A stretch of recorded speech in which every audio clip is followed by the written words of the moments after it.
जनता ने बता दिया कि बड़े बड़े लोगों ने दबा कर रखा और ऐसा ही पहाड़ बना लिया है नोटों का। आप सवालों के जवाब जरा दे दे दर्शकों को। 2000 का नोट लीगल टेंडर रहेगा नहीं, ये बहुत से लोगों के मन में कौतूहल होगा, सवाल कौन रहा होगा, क्योंकि 500 और 1000 के नोट जब बंद हुए थे तब भी वो लंबी लाइनें याद है सभी को। ऐसे में 2000 का नोट बंद हो रहा है, लीगल टेंडर रहेगा? बिल्कुल रहेगा, बिल्कुल घबराइए मत, क्योंकि बहुत समय मिलने वाला है आपको ये एक्सचेंज करने के लिए। दूसरा सवाल जो आपके मन में आ रहा होगा, 2000 का नोट बैंक से अब जारी नहीं होगा क्या? बिल्कुल नहीं होगा। छपाई 2019 में बंद हो गई थी और अब जारी नहीं होगा, इसे वापस लेने का फैसला ले लिया है रिजर्व बैंक ऑफ इंडिया ने। तीसरा सवाल, बाजार में 2000 का नोट क्या वैध रहेगा? अगर आपको लगता है कि आपने कुछ पैसे, जो गृहिणियां हैं बहुत से पैसे बचा कर रखती हैं, अपने खर्चे के लिए इस्तेमाल करती हैं, उनका ये सवाल, और इस सवाल का जवाब बिल्कुल वापस भी होगा, वैध भी रहेगा। आरबीआई 2000 का नोट क्या वापस लेने वाला है? ये सवाल भी मन में आ रहा होगा आपके। बिल्कुल वापस लेगा, आपके लिए बाकायदा व्यवस्था करने वाला है आरबीआई, अलग अलग काउंटर्स बनेंगे इसके लिए और आप आसानी से 30 तारीख तक, 30 सितंबर तक वापस कर सकते हैं। आप 2000 के नए नोट छपेंगे क्या?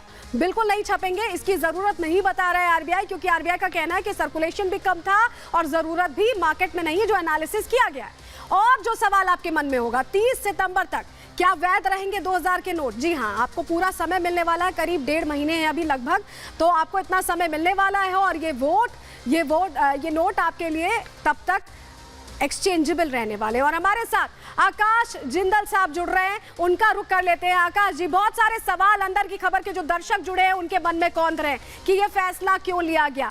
क्या 2000 का नोट सर्कुलेशन में नहीं था या ब्लैक मनी के तौर पर इस्तेमाल किया जा रहा था? 2019 से बंद क्यों किया गया इसे? इन सवालों का जवाब जरा आसान भाषा में दर्शकों को दे दीजिए। बहुत बढ़िया। सबसे पहले दर्शकों को समझा दूं, पैनिक करने की, घबराहट करने की कोई भी आवश्यकता नहीं है। इसे किसी भी तरीके से डीमोनेटाइजेशन या नोटबंदी से कंपेयर ना करें। ये ना ही डीमोनेटाइजेशन है, ना ही नोटबंदी है। 2000 का नोट लीगल टेंडर रहेगा, तो डीमोनेटाइजेशन या नोटबंदी अलग चीज थी, क्योंकि 2000 के नोट कम प्रचलन में है, 2000 के नोट ज्यादा यूज नहीं किए जाते, इसलिए उनका इश्यूएंस बंद किया जा रहा है।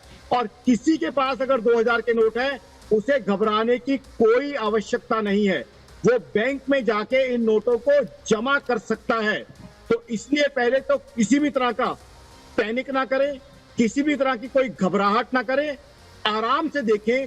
अगर आपके पास 2000 रुपए के नोट हैं, 18,000 रुपए के, 16,000 रुपए के, या घर में 4 लोग हैं, मान लीजिए 70,000, 72,000 है, तो 18,000 हर व्यक्ति जाके बैंक में जमा कर सकता है।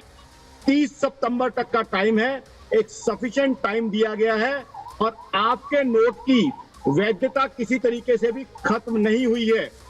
सरकार या आरबीआई आपके नोट की पूरी इज्जत कर रहा है, आपके पैसे की पूरी इज्जत कर रहा है, तो इसलिए वो डीमोनेटाइजेशन एक डिफरेंट प्रोसेस था। बिल्कुल, ये भ्रम सबसे पहले आकाश जिंदल जी आपने दूर कर दिया कि डीमोनेटाइजेशन से, नोटबंदी से इसे कंपेयर ना करें। ये फैसला बहुत बड़ा है। आप हमारे साथ जुड़े रहिएगा, कुछ और सवाल है दर्शकों के जो आपके जरिए मैं उन्हें बताने समझाने की कोशिश करूंगी, लेकिन